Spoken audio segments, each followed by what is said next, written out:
Okay, welcome. Week 9. I wrote it down. So I know that some of you are on spring break, and that is okay. Enjoy your spring break. When you come back, get these assignments done. Go in order because they're going to build on each other. But for those of you, the problem is I have one section that is just at Trinidad, and they are on spring break this week. I have another section that's across the whole state. And I know for a fact some of them are on spring break next week. So we're just going to plow through. There's no penalty for late submission of assignments.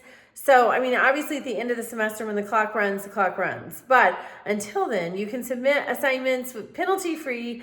So don't let it stress you out. But I am just going to keep going so we stay on track for the statewide folks. Okay, so this week is week 9, and so we're reading chapter 4 in the OpenStax American Government Text, Civil Liberties, and then we're doing the week 9 assignment. So what we're doing in the week 9 assignment is we are looking a little bit at the Constitution and the judiciary. So we have amendments. Our Constitution has only been amended since it was written in September. Well, it was formally finalized in September of 1787. It was written from May to September of 1787 in Philadelphia.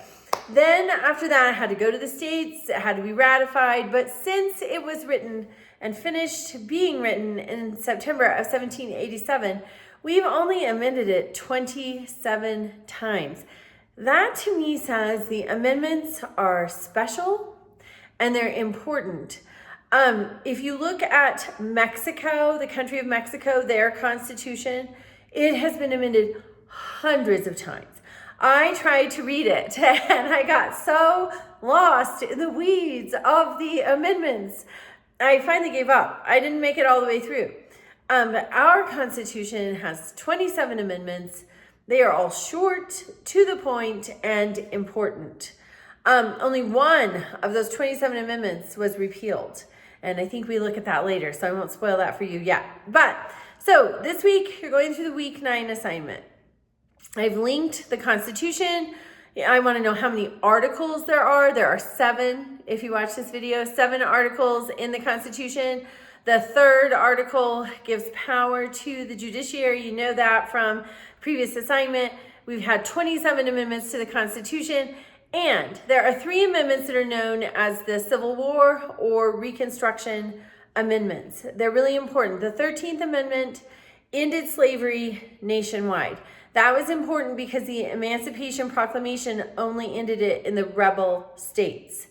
Then the 14th Amendment, equal protection under the law. And then the 15th Amendment is you cannot, because at the time only men could vote. Women can't vote till the 19th Amendment in 1920. So at the time, men could not be denied the right to vote based on their race. That's the 15th Amendment. So we're going to examine the 14th Amendment. We see the Supreme Court in 1896 pervert the heck out of the 14th Amendment with Plessy versus Ferguson. Homer Plessy was a man of mixed race descent, and that's my dog, and he boarded a Louisiana rail car and sat in the whites only section. He was arrested for this, and the fight went all the way to the Supreme Court of the United States, where the Supreme Court, the judiciary, charged with interpreting the Constitution in the best possible, in the correct way, perverts the 14th Amendment and creates the separate but equal doctrine. There's one heroic dissenting justice on that 1896 court, Justice Harlan, and he writes in his dissent that our Constitution is colorblind. He is a hero. He was totally disregarded, though. The majority of the justices voted for this separate but equal doctrine that's created in the Plessy versus Ferguson case. It's part of your assignment this week. Then we're seeing the judiciary in action because in the 1950s, Brown versus Board of Education comes on the Supreme Court docket, and they reverse the separate but equal doctrine, citing that separate is not equal. Separate educational facilities are inherently unequal. It's one of the questions on your assignment this week. That's a ruling in Brown. So we see the Supreme Court can get it wrong. They're not infallible. Sometimes we have this perception of government that they are infallible. We have like a parental view of government. But the fact of the matter is, they're humans. They make mistakes.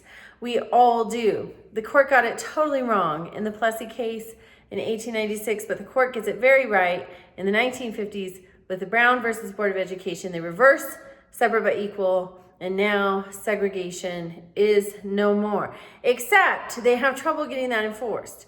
So then we see in 1964 the Civil Rights Act, and finally an end to segregation. And just as an aside, the Voting Rights Act in 1965 finally brings to fruition that no more discrimination in the realm of voting. If you have a right to vote, you can vote. It does away with the literacy test, the poll taxes, all of that. So that's what you are looking at up close and personal this week, or next week if this week is your spring break. And all right, if you're on spring break, be safe, make excellent choices. If you're not on spring break, I'm not either. So have a happy work week. All right, bye.